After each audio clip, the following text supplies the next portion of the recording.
I was just a regular guy, or at least that's what I told myself every day. My wife Clara was everything I could have asked for. Smart, beautiful Funia woman who could light up the room just by walking in. Our life felt perfect. I had a steady job, we had a home we both loved, and our future was wide open. We were young, in love, and everything seemed right. She told me she was going on a girls' vacation. It was supposed to be a short, carefree getaway with her best friend, Eva. I wasn't worried after all. We'd been married for 3 years, and we trusted each other. So, I kissed her goodbye, told her to have fun, and went about my day. But something started to feel off. It was subtle at first. A little offhand comment she made about Ava's dad. Something about how he was always so kind to her. I didn't think much of it at the time. I had nothing to worry about. Right? Still, when I looked at her text messages before she left, just to check in on how her trip was going, I noticed the distance in her words. The usual affectionate tone was missing. The smiley faces, the love you at the end of each message. It was all gone. Hey, everything good? Missing you, I texted her. I waited. No reply. I'd never been the jealous type. I trusted her more than I trusted anyone. But something about the way she said she was just hanging out with Eva, that vague hollow tone in her voice, unsettled me. It was one of those little things. Are you sure everything's fine? I asked the next time she called. She laughed lightly. Of course, babe. Just relaxing. Don't worry about me. She didn't sound like herself, but I didn't press it. What was I supposed to say? I wasn't the type of guy to dig too deep into things. Still, as the days passed, I felt a growing sense of unease. One night, while scrolling through my phone, I saw an old picture of us from a few months ago. Clara had her arm around me, smiling like she always did when we were happy. I stared at it for a long time, trying to find something that I could hold on to. Something that would remind me of what we were before this weird distance started creeping in. But I couldn't shake the feeling that something was wrong. Maybe it was my mind playing tricks on me. I couldn't place it, but every time I saw her name pop up on my phone, there was this weight in my chest. She'd texted me once since her trip, but I'd been busy with work and had missed it. When I checked my phone, it was just a simple good night with no real warmth to it. I couldn't help myself. Clara, when are you coming home? I asked, the words slipping out before I could stop them. I could hear her sigh on the other end. Not sure yet, baby. I'll be back soon. You'll be fine. I just miss you, I said, feeling a lump form in my throat. I know. I miss you too, she replied quickly. It's good to get away sometimes, you know? I knew that. It didn't seem like a big deal.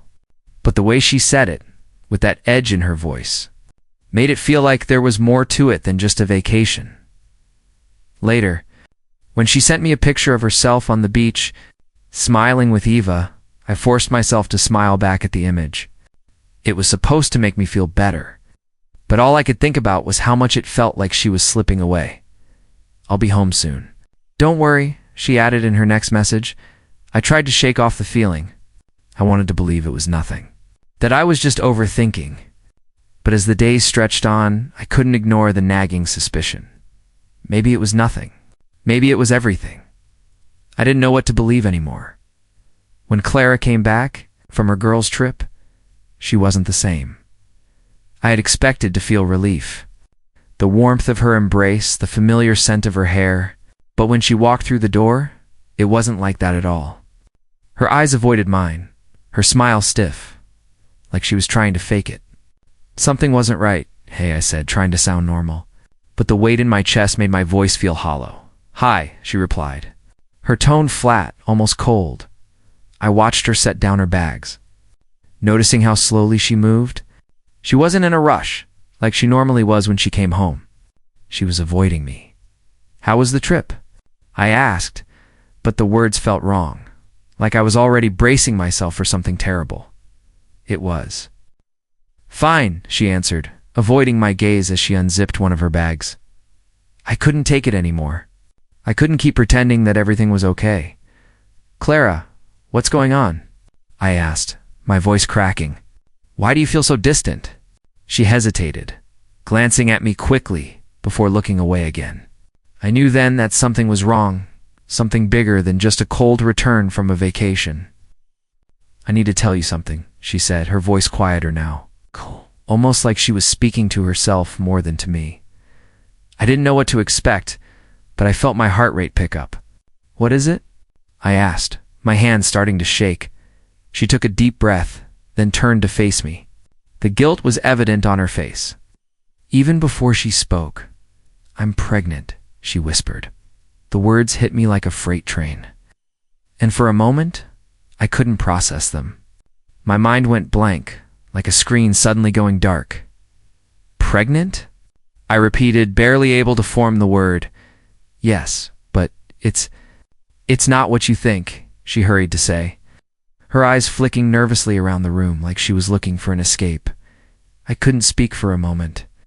I just stared at her, trying to make sense of the words in my head, but everything was spinning. "What do you mean? How could you?" I stopped myself before I could finish. "I'm sorry. It was a mistake, okay?" she said quickly, stepping closer. "It was a one-time thing. It didn't mean anything." I was confused. I didn't think I took a step back. My chest felt tight, like I couldn't breathe. A mistake? A one-time thing? My voice was trembling now, the disbelief turning into something else, something darker. Her eyes filled with tears, but she didn't let them fall. "It was with ... double quotes," she trailed off the words sticking in her throat. "It was with Mr. Thompson." I froze. "Mr. Thompson? Your best friend's father?"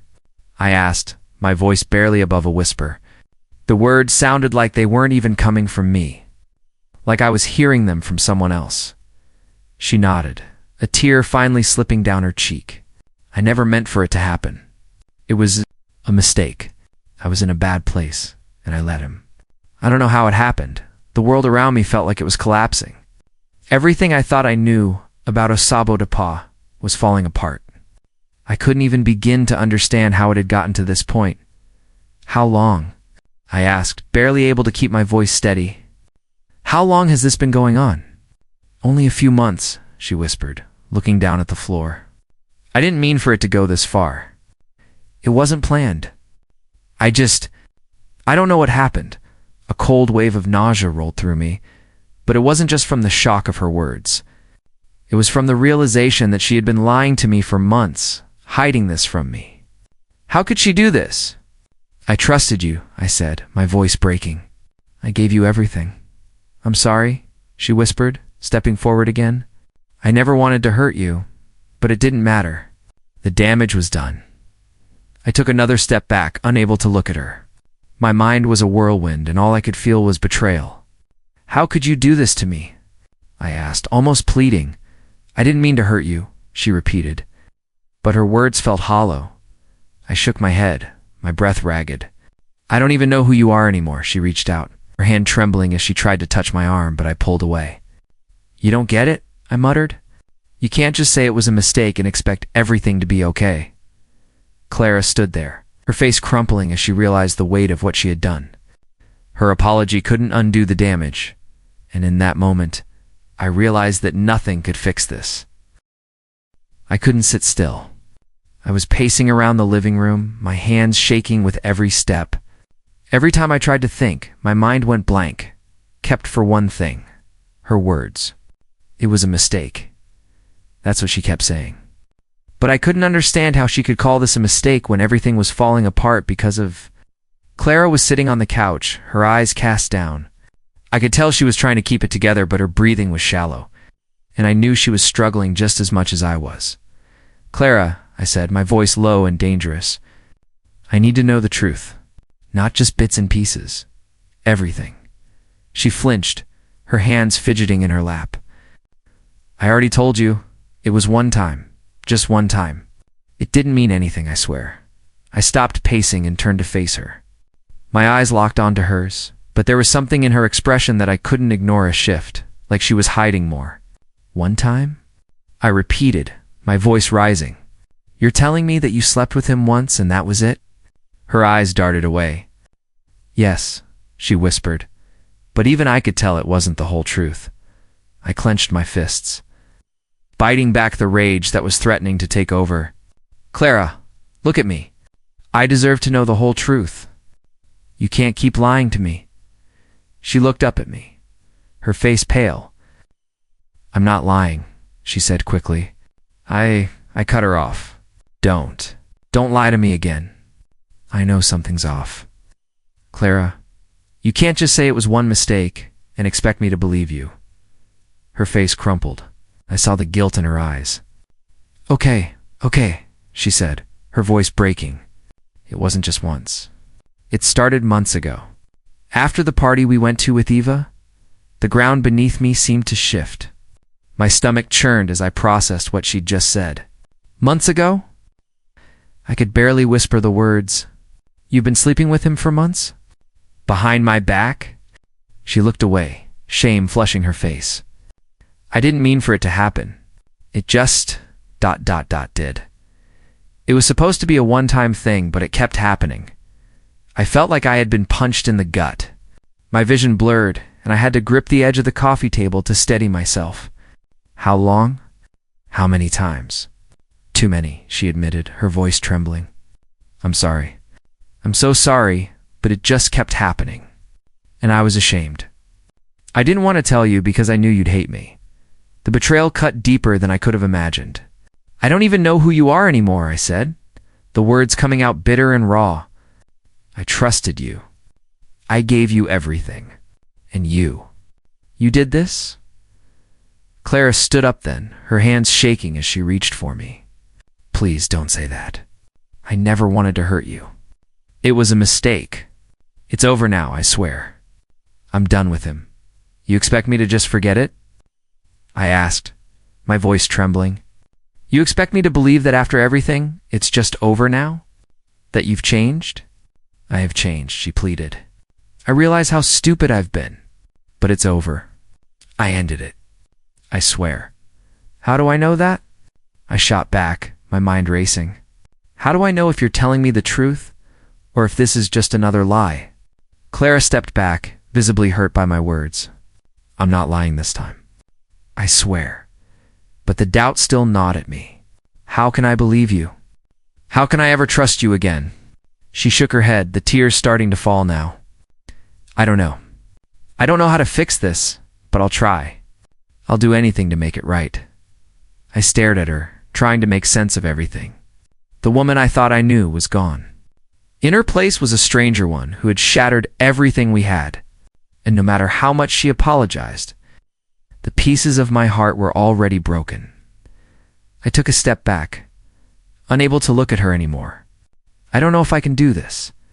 I don't know if I can be the man you want me to be. Clara reached out, but I stepped away again. Please don't, I said, my voice strained. Just leave me alone for a while. She nodded silently, retreating to the bedroom, leaving me standing there, completely broken. I can't believe I'm sitting here, pretending Clara looks at me like she's expecting everything to go back to normal. Like I'm supposed to just forgive her and forget what she did. I try to smile, to act like I'm okay, but inside, I'm suffocating. Every part of me wants to scream to make her feel what I feel, but I can't. Not yet. I've been planning, waiting. How was your day? Clara asks, sitting beside me on the couch. She's close, too close, but I can't bring myself to push her away, at least not yet. It was fine, I reply, keeping my voice calm, detached. Work was busy, she nods, her eyes searching mine, looking for any hint of emotion, any sign that I'm still the man she used to know. But I keep it hidden. If she's going to think things are okay, she's going to have to believe it. Do you want to talk about us? She asks softly. Not right now, I say, forcing a neutral tone. She pulls away, her expression falling. I know I've messed up, but I'm trying, okay? I'm really sorry for what I did, and I'm trying to fix things. I don't want to lose you. I can see the guilt in her eyes, but it's not enough. I've been through hell, and it's like she doesn't even understand the depth of the damage she's caused. She doesn't get it, I know, I say, glancing at her briefly. But it's not that easy, Clara. Please, she says, her voice pleading now. I'll do whatever it takes to make it right. I'll work through this. I'll prove to you that I'm sorry. Her words should matter. They should mean something to me. But they don't.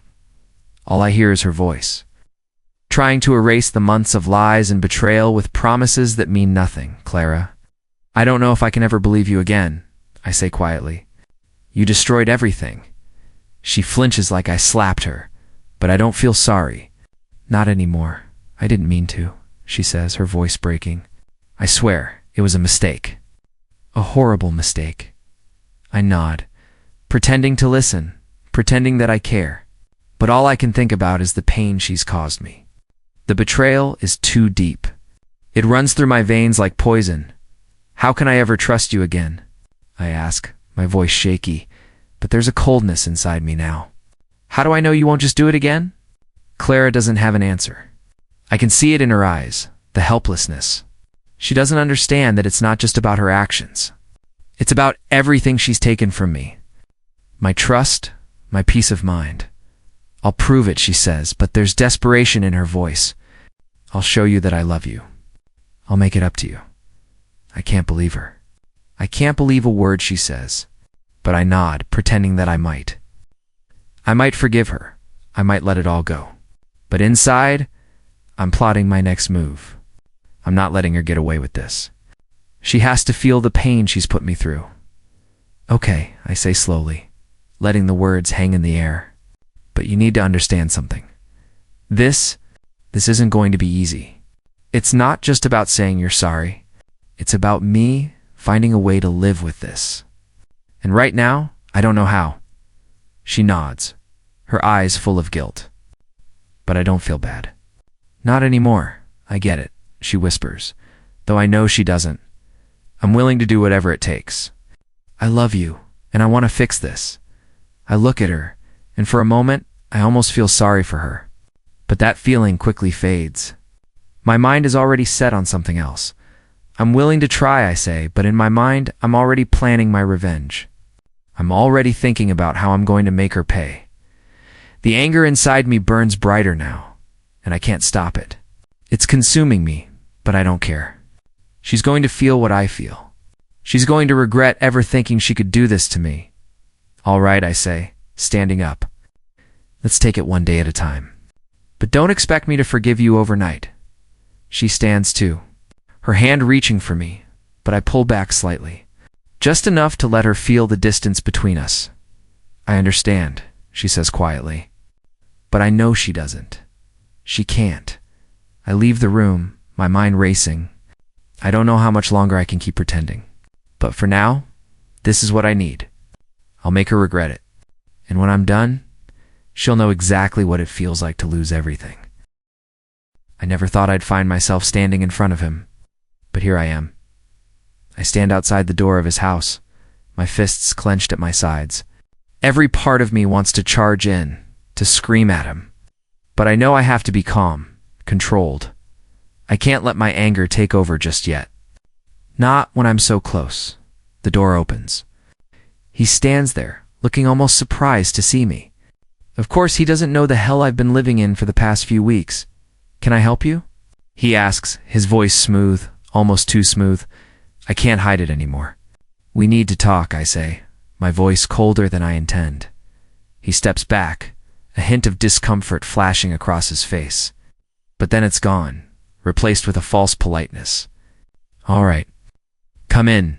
I don't say a word as I follow him inside. The house is quiet, too quiet. It's almost like he's trying to pretend everything's fine, like nothing has happened. Have a seat, he says, gesturing to the couch. I don't sit. Instead, I stand, feeling the rage building in my chest. I know what you did. His expression doesn't change. But there's a flicker in his eyes, something I can't quite place. What are you talking about? He says, trying to play dumb. I take a step forward. Don't play games with me. You slept with my wife. You've been lying to me, to her, to everyone, he sighs, his eyes narrowing just slightly. I don't know what you think you're doing here, but you're wrong. I don't owe you an explanation. My heart races. Every fiber of my being wants to lash out to make him feel the same hurt I've been carrying. You owe me the truth, I spit out. I want to know why. Why her? Why my wife? Do you think this is some kind of sick game? He looks at me, his eyes cold now, as if he's finally tired of pretending. It wasn't supposed to be anything serious. It was a mistake. A one-time thing. You should be thankful I'm telling you this much. I can barely control myself. A mistake? You don't get it, do you? This isn't just about a mistake. You ruined my life. You took something from me, something that I'll never get back. He leans back, crossing his arms, clearly irritated.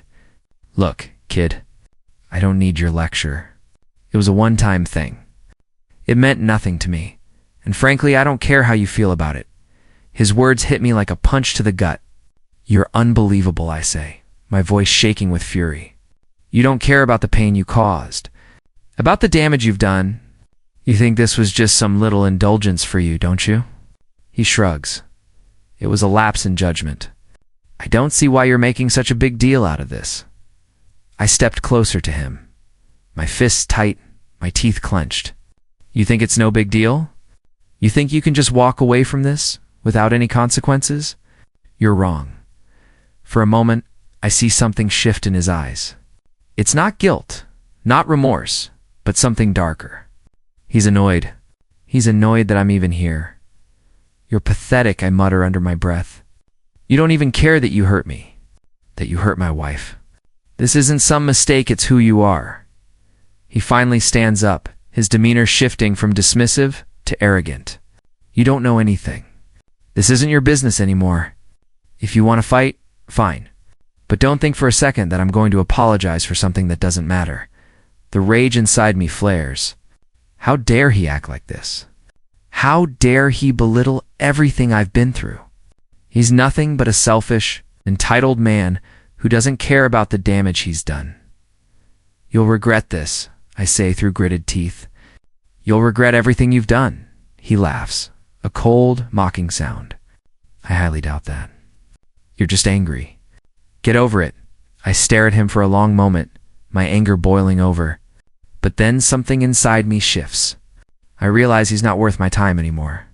He's not worth my pain. He's just a man who thinks he's untouchable. But I know better. You think you've won? I say, my voice quieter now, filled with deadly calm. But you haven't. Not yet.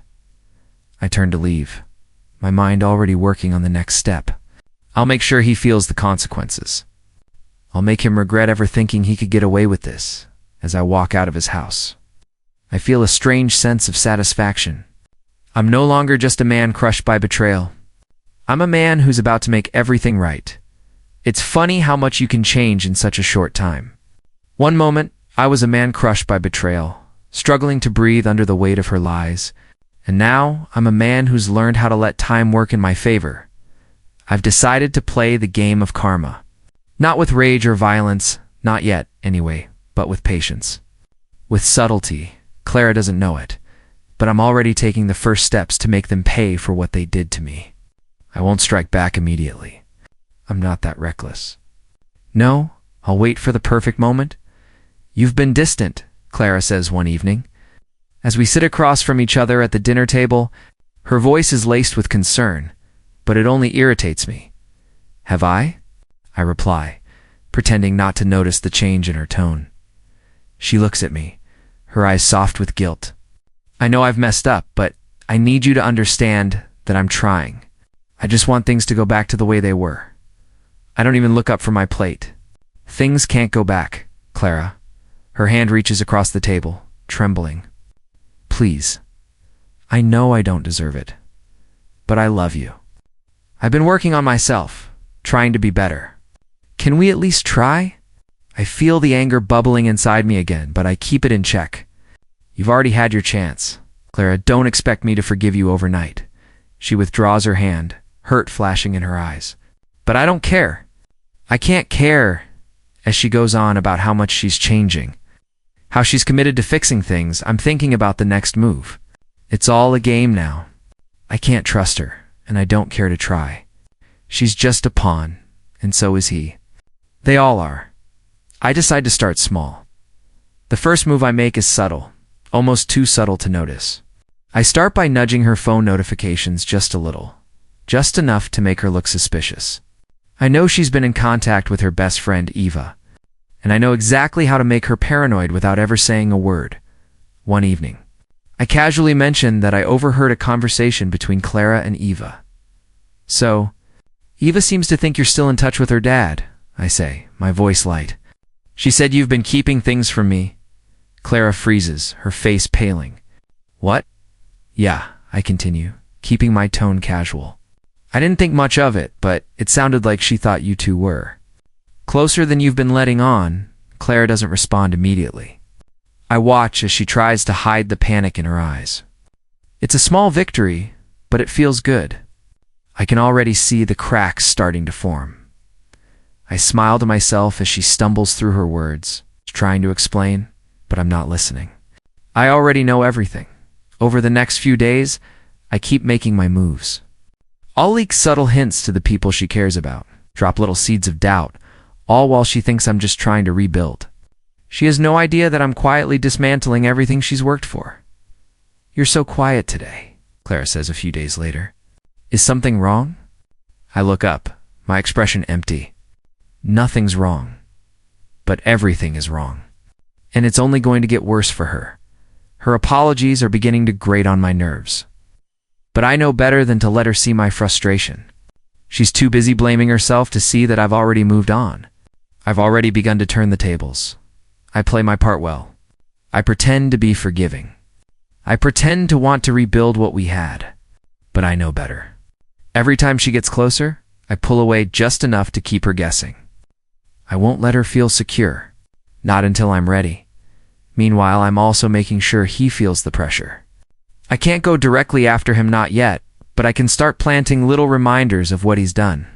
It's subtle, but effective. I start turning the social circles against him, planting rumors, creating friction between him and the people he trusts. Clara has no idea that while she's trying to rebuild with me, I'm slowly taking everything from her, piece by piece. The walls around her are closing in, and she can't even see it. "You know, I'm really trying," she says one evening, sitting beside me, her voice full of hope. "I just need you to give me a chance. I want to be the woman you once knew." I look at her, feeling nothing but the cold satisfaction of what's to come. "I'm giving you a chance, Clara, but you're not the one in control anymore." She smiles. If she's won, but I know better. She's still in the dark, and it's going to hurt when she finally sees what I've been doing. It's strange, watching someone's life unravel. I never thought I'd find any satisfaction in it, but here I am, standing at the sidelines. Watching his world collapse, he doesn't even see it coming. I can't help but feel a sense of satisfaction every time I hear news about him. Every time another piece of his carefully crafted life falls apart, it's like a well-orchestrated symphony and I'm the one pulling the strings. Clara doesn't know what's going on. She's too caught up in trying to fix things with me, too wrapped up in her own guilt to notice that I've already moved on. She still doesn't know how much I've changed. "Did you hear about Mr. Larson?" Clara asks one evening, sitting across from me at dinner. "He got fired today. They say it's because of some shady dealings from his past." I force a neutral expression, even though inside I'm fighting to suppress a grin. "Really? That's crazy?" Clara frowns. I don't know how to feel about it. I mean, he's always been so well respected in the community. I nod, pretending to care. "Yeah, it's a shame. I wonder what happened." She shakes her head. "It's weird. I mean, he was just at our house a few weeks ago. How did everything go so wrong so fast?" I want to tell her everything, that it's me behind the scenes. That I'm the one pulling all the strings, but I don't. I can't. Not yet. Over the next few weeks, things continue to spiral for him. First, it's his job, then his reputation. The rumors keep spreading, little by little, until even his family starts to doubt him. I hear whispers about his past things he thought were buried forever, and I know I'm the one who uncovered them. Clara tells me about how his wife Linda started questioning him. She found out about some old business deals he never told her about. Now they're fighting all the time. It's just not like him. I clench my jaw. She's still so unaware. She still thinks this is some random stroke of bad luck for him. People change, I say flatly, pushing my food around my plate. Maybe he wasn't the man you thought he was. Clara doesn't answer. She just looks at me like she's waiting for something, waiting for me to give her some sign that everything's okay. But nothing is okay. Not anymore. Then, one morning, I hear about his family falling apart. Linda finally left him. She packed up the kids and left without even telling him where she was going. It's the final blow. His family is gone, and his reputation is shattered beyond repair. I watch it all unfold from a distance, and while part of me feels like I should be celebrating, another part of me feels ... empty. Clara, I say one night, my voice quieter than usual. What do you think would make a person do something like this? Destroy everything they've worked for? She looks up from her phone, her brow furrowed. I don't know. It's like they just lose themselves, you know? Like they don't care about anyone anymore. I stare at her for a moment, the weight of my own thoughts pressing on me. Yeah, I say softly. I guess so. But the truth is, I don't know what I've become anymore. I used to be a man who wanted peace, who wanted happiness. Now I'm just someone who watches other people's lives crumble, not because I want revenge, but because it's easier than facing the emptiness inside me. I should feel like a king, standing over the ruins of his life. But instead I feel like I've lost something to something I can't get back. The more I watch his downfall, the more I realize that this revenge I've been chasing didn't bring me the peace I expected. It's like a hollow victory, one that leaves me feeling empty. The satisfaction I thought I'd get from seeing him suffer doesn't fill the void. Thought it would. Do you think things will ever be normal again? Clara asks, her voice hopeful, as if there's still a chance for us. I meet her gaze, forcing a smile that doesn't reach my eyes. I don't know. Maybe we just have to take it one day at a time. But deep down, I know the truth. Things will never be the same. Not for me. Not for him. Not for anyone. As I lie in bed that night, I can't escape the emptiness that lingers in the pit of my stomach. I thought revenge would make me feel better. But all it's done is make everything worse.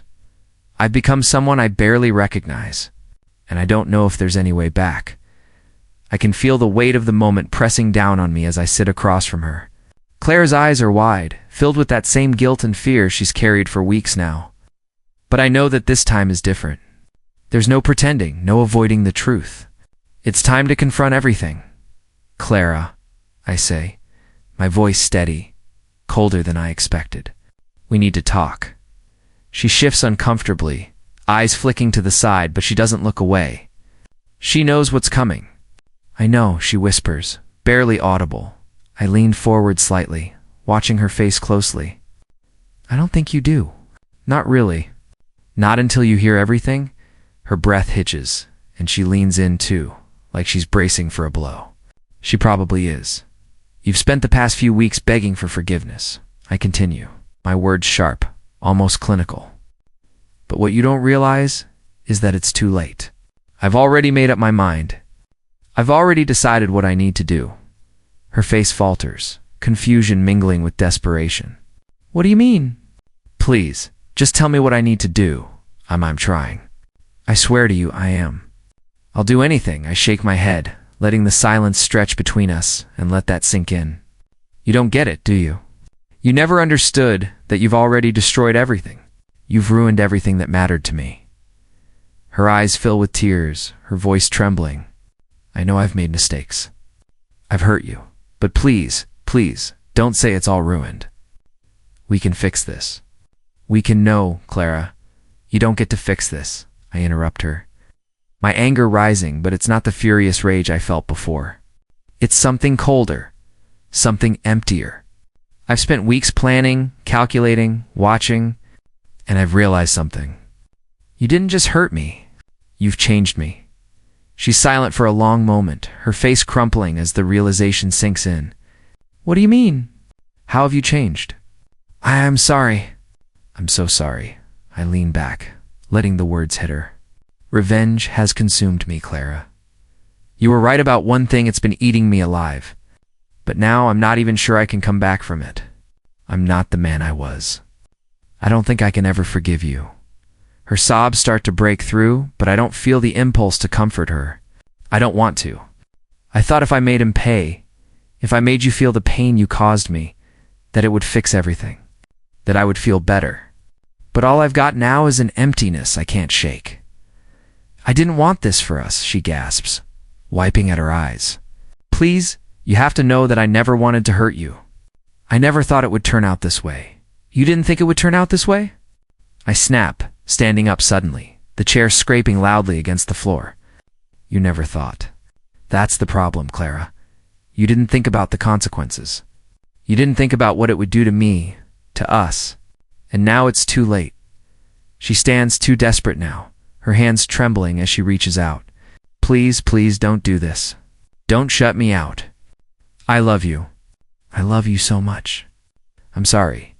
Please just give me one more chance. I stare at her, searching her face, but I don't see the woman I loved anymore. All I see is the one who destroyed everything. I don't know if I can. I don't know if I even want to. Please, don't say that, she whispers. Her voice breaking, tears streaming down her face. I can't live with myself if you leave me like this. I can't, please. I'll do whatever it takes. The sight of her, broken and pleading, should make me feel something. But instead, it just makes me feel more hollow. The anger I felt, the desire for revenge, it's all gone, replaced by emptiness. I've won. And yet, I feel like I've lost everything. You already did whatever it takes, I say softly, more to myself than to her. You took it all? And now, I'm the one who has nothing left. Clara falls to her knees, crying, but I stand there, unmoving. For the first time, I realize that even though I've gotten what I wanted, there's no victory here. Revenge has stripped me of everything, my love, my peace, my hope for the future. I turn away from her. Now the weight of the moment settling in. I'm sorry, Clara, but I can't do this anymore. I don't wait for her to speak. I walk out of the room, leaving her there, broken. Because in the end, the person who's truly been destroyed is me. I stand in front of the mirror, staring at the reflection of a man I no longer recognize. The face staring back at me is hollow, empty. A man whose soul has been chipped away piece by piece. I never imagined it would end like this, lost, broken, empty. I thought revenge would fix me. I thought it would make everything right, make everything hurt a little less. I was wrong. I glance at the clock, midnight. The house is quiet, too quiet. Clara's sleeping in the other room, but we both know there's no going back. There's no fixing what's been broken. I've done my damage, and now it's all just a waiting game. I can't escape the thoughts that are looping in my head. What now? I ask myself aloud, my voice sounding foreign, as if it doesn't belong to me. What was all of this for? I'm so deep in my thoughts that I almost don't hear Clara's voice from behind me. Are you okay? She asks softly, her voice hesitant. I turn around slowly, not sure what to say, but she already knows. The guilt in her eyes is a reflection of my own. I don't know, I finally admit. She takes a step closer, but I instinctively take a step back, almost like I'm afraid she'll touch me, like I'm afraid I'll break. I know I've hurt you, she says, voice trembling, but please, I just want to fix this. I don't know how, but I'll do anything. I'll do whatever it takes. I look at her, and for the first time in weeks, I see her not as the woman who betrayed me, but as someone desperate for redemption. But I can't let that part of me surface. I can't let myself fall back into the same trap of believing things can go back to how they were. No, Clara, I say, my voice heavy with finality. It's too late for that. It's all too late. She flinches at the coldness in my tone. But we can't, I interrupt, feeling my heart break with every word. I can't forget what you did. I can't keep pretending that things can go back to normal. She stands there, looking like a ghost of the woman I used to love. I can see the tears in her eyes, the desperation in her face. But none of it moves me anymore. I hear the sound of my phone vibrating on the counter. I walk over, almost mechanically, to check it. There's a message from someone I haven't spoken to in weeks. His downfall is complete. Everything's in motion. Are you happy now? I read it over and over, trying to decipher the words, but nothing makes sense. I should be happy, right? I should feel like I've won, like I've gotten my justice. But I don't. I feel nothing. Who is that? Clara asks, her voice sounding small in the silence. It doesn't matter, I mutter, turning my attention back to her. It's done. Everything's done. I sit down heavily on the couch, feeling the weight of my own actions crash over me. The anger, the bitterness, the desire for revenge, it's all gone. What's left is a hollow version of myself. Do you ever wonder if it was all worth it? I ask her quietly, almost as if speaking to myself. Her voice falters. What do you mean? I mean all of it. The lies, the betrayal, the revenge. Did it really fix anything? Because all I've got now is an emptiness that nothing can fill. Clara doesn't respond right away. She's too busy processing the weight of my words, but I'm not sure if she really understands. She doesn't know what it feels like to have your entire existence turned upside down. She doesn't know how it feels to be consumed by something so ugly. I've ruined everything, I say, the weight of it finally hitting me. Not just for you, but for me too. I thought I could punish him, punish you, and that I'd feel better. But I don't. I don't feel anything. I look at Clara, seeing her face flicker with pain. She opens her mouth to speak, but I stop her. No, don't say it. Don't tell me you're sorry. Don't tell me we can fix this, because we can't. I can't fix this. I feel like a different person now. The man I was is gone, replaced by someone colder, more distant. And I'm not sure how to get him back. Clara stands there, silent, her hands shaking. She knows there's no point in trying to make things right anymore. She's out of chances. And so am I. I'm sorry, she whispers, but it feels hollow. Just another word that can't change anything. I nod, more to myself than to her, and finally look at her one last time. I need to be alone. I don't wait for her response. I just walk past her, my footsteps echoing in the silent house. I sit back down in front of the mirror, staring at myself once again. The face that stares back at me is a stranger, a man who's lost everything, even himself. And I don't know if there's a way back from this. I stand at the edge of the driveway, the evening air cool against my skin. It's a quiet night, and the world feels suspended, like it's holding its breath. Behind me, I can hear Clara moving inside, probably packing her things. But for the first time in weeks, I don't feel the familiar weight of anger pressing down on me. The path ahead is uncertain. Everything I've been through, every step I've taken, has led me here to this moment. I should feel triumphant. I should feel like I've conquered something, like revenge has somehow given me control. But all I feel is ... nothing. The sound of footsteps behind me breaks my reverie. Clara, I don't have to turn around and know it's her. I feel her presence in the air. The tension between us is thick. I'm leaving, she says softly, her voice barely a whisper. I'll go stay with my sister. I don't respond right away. I just stand there, staring at the night sky. The stars are dim tonight, like they're hiding from me. I'm sorry, she continues, her words heavy with regret. I never meant to destroy everything. You didn't deserve this. I never meant for any of it to happen. Her apology hangs in the air, but it feels distant now. It's too late for words, too late for forgiveness. I've moved past that. I finally speak, my voice low, but steady. It doesn't matter anymore. She's silent, probably waiting for me to say something else. But there's nothing more to say. Everything that needed to be said has already been said, over and over again. Clara steps forward then. I feel her hand brush against my arm. I don't pull away, but I don't turn to face her either. Are you sure you want to do this? She asks. I know things have been bad, but can't we at least try? We've been through so much together. I shake my head slowly. I've already tried, Clara.